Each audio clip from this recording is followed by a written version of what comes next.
What's up nakamas? Welcome back to the channel, and for today we're gonna be talking about Nami. Since she came out, I have been doing some playtesting and configurations, and I think it's already my 6th version of this deck. So I would like to share this deck to you guys, and let's play it in the simulator later on. Nami's abilities are actually two abilities. One is once per turn and activate on your turn, that if life gets removed, then you can activate this ability that if your hand size is 7 or less, you get to draw a card. Then attach one Don to this. Whenever your opponent attacks and only once each turn, you can discard a card from your hand, and this leader will gain 2000 power for the entire turn. And with the first ability, it actually allows us to build the deck in two different ways, in my opinion. The first is to try to get your life, because this ability doesn't care about whether if it's your life or your opponent's life. As long as a life card gets removed, then you will get to trigger the draw card ability for this leader. So one way to build the deck is to have cards that manipulate your life. Let's say for example, Flampe, or the 2-cost Sanji, which allows us to get a card and put the top card of our library to the life. Then we also have Hiyori, for example. So there's a lot of cards like that. You can build towards that strategy. Also, another way to build is that you can also get cards that trash life. Let's say for example Robin, the 6-cost Robin, or Big Mom. You can use Linlin, that if your opponent opts to just trash their life instead of giving you your life, then you will also trigger Nami. So not only attacking, also through effects you can trigger the ability as long as a life gets removed.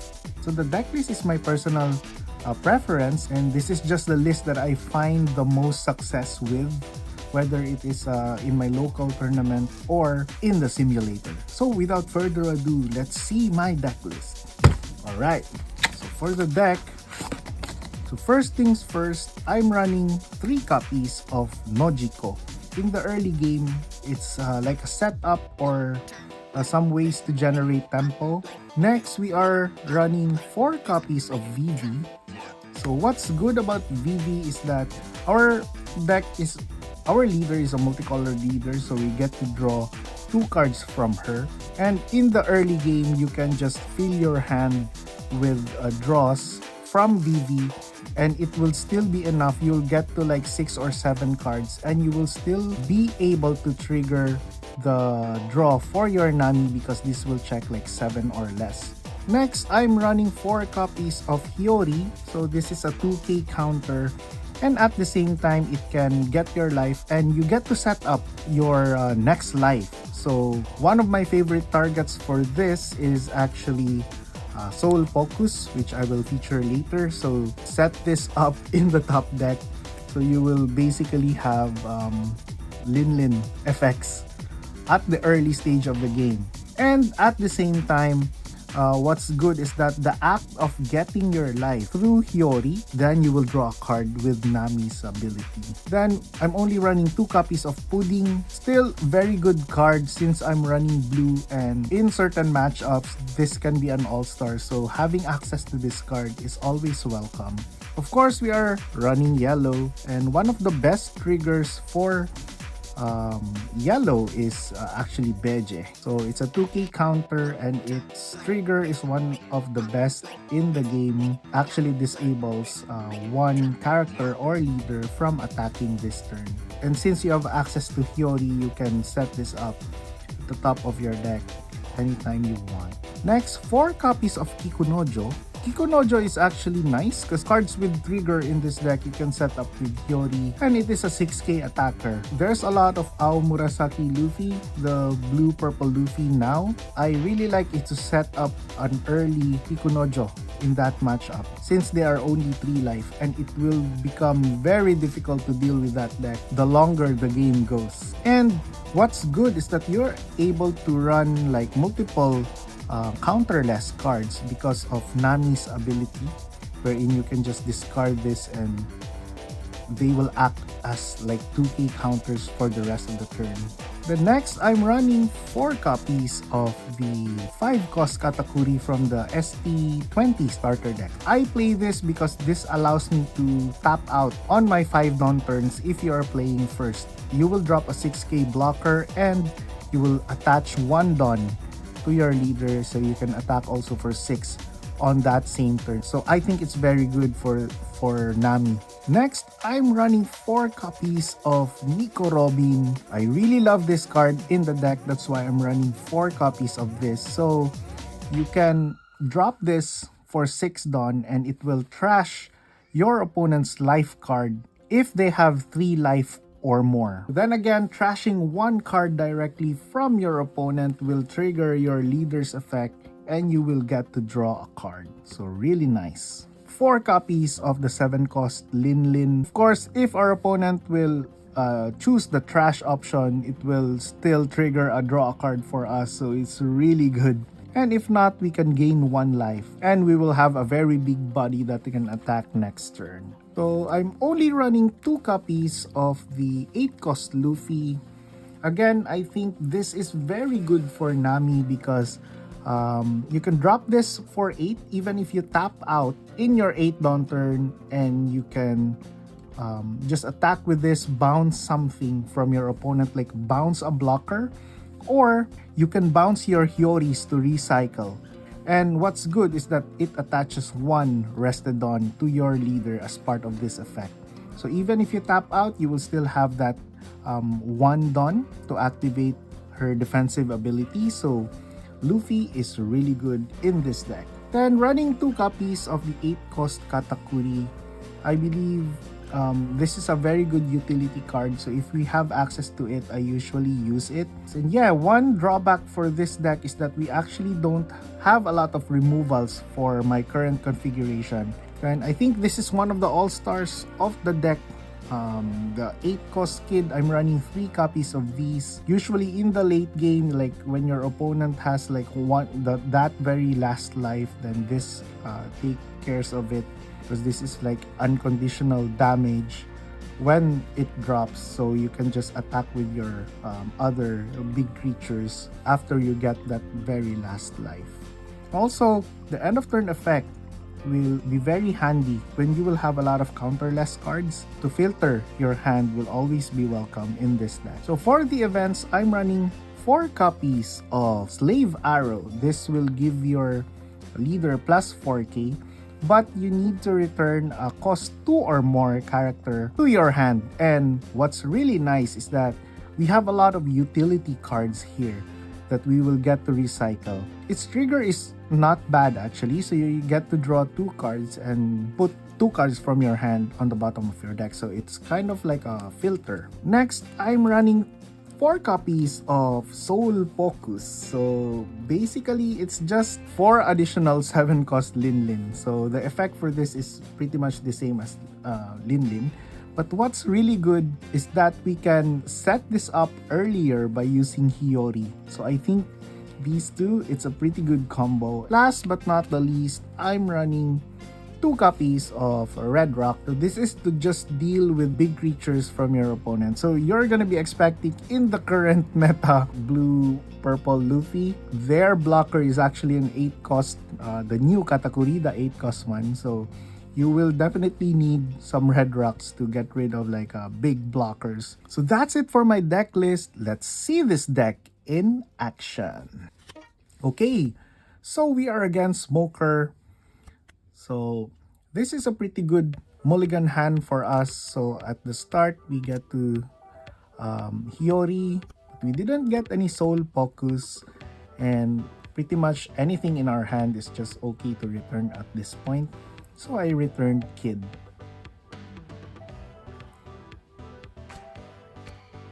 So our opponent here attacks us, so we can just use a normal 2k counter to defend a 6k attack. Then what's good here is that we can VV, draw 2 cards, and we would still be up to 7 cards. So if our opponent takes this, then we will still get to draw a card. So that's a really good turn, and Vivi showcasing her draw 2 cards, becoming very handy in this deck moving forward. So opponent dropping a Sanji here. So this Sanji is a really good card. On your turn, it's a 3 cost 6k attacker, and on KO, opponent will draw a card. So at this point, we can just discard. The reason for that is that in order to avoid like additional attacks. So Nico Robin here, our opponent was exactly at 3 life. So Nico Robin will trash 1 life, and it drew us a Hiyori, which is really nice. So our opponent dropped a Tashigi here, so we need to be careful in removing. So whether if it's like a bounce for Nojiko or our 8 cost Luffy or even our Katakuri, they will get to protect it. So that's why Tashigi is very good.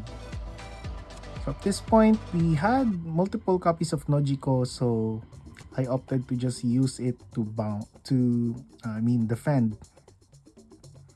So opponent dropping a lot of blockers here. So at this point, I thought it was just okay to just get the kid that we put with our Hiyori in the early part of the game.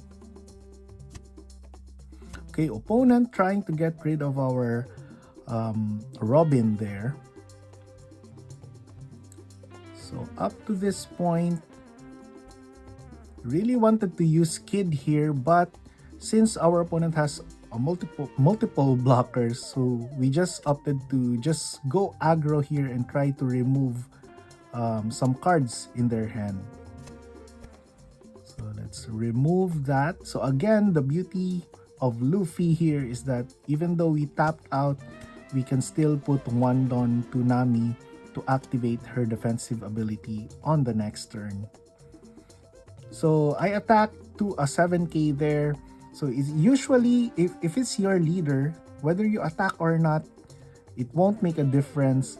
So sometimes you just go for the attack, and in case your opponent makes a mistake, then it should be okay, rather than just not attacking at all.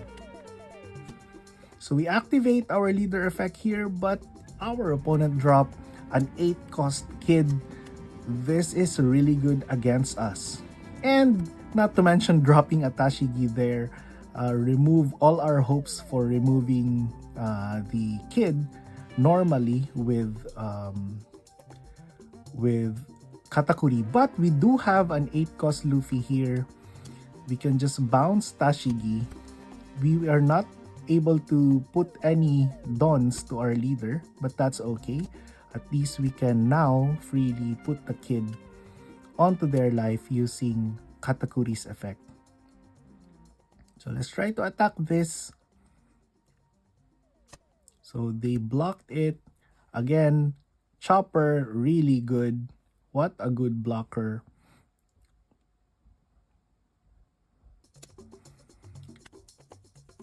So up to this point, they have multiple potential attackers. So we just opted to use the defensive ability of Nami. So the plus 2k for the entire turn is really, really good. So okay, as much as I wanted to defend this, 13k is just too much. So we lose our Luffy, but we still do have another Luffy in our hand. So it should be okay. So our opponent now dropping a lot of blockers. So what we can do here is to just trash that Kid just to be sure. And we will draw a card off of Nami's ability. So attacking for 6 here just to remove the blockers, and then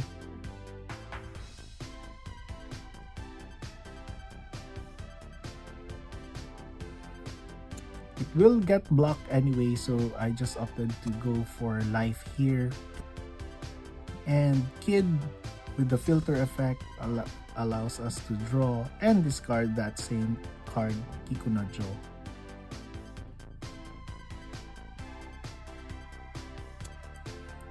trigger attacking us, we can discard Linlin for the 2k for the entire turn. And our opponent dropped another kid, which is going to be very difficult to remove because we don't have our 8 cost Katakuris anymore. So we can just take this. Soul Pocus will not do anything now since our opponent is down to 0 life. So it's no use to trigger this, so I just opted to draw that. But it can be used though to discard. So first things first, let's waste their blockers or waste cards from their hand by attacking 8k and 9ks to this kid. Opponent blocking. At least we got rid of the chopper. Now we can just attack 8k here. And then attach 1 Don to Nami so that we can also still attack 8k since our opponent has some blockers still remaining here.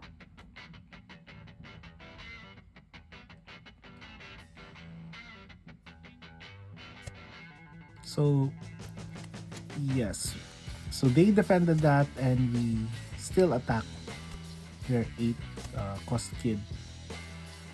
The Rocinante, because that has like it prevents KO, so they can just still protect kid even if that is tapped out.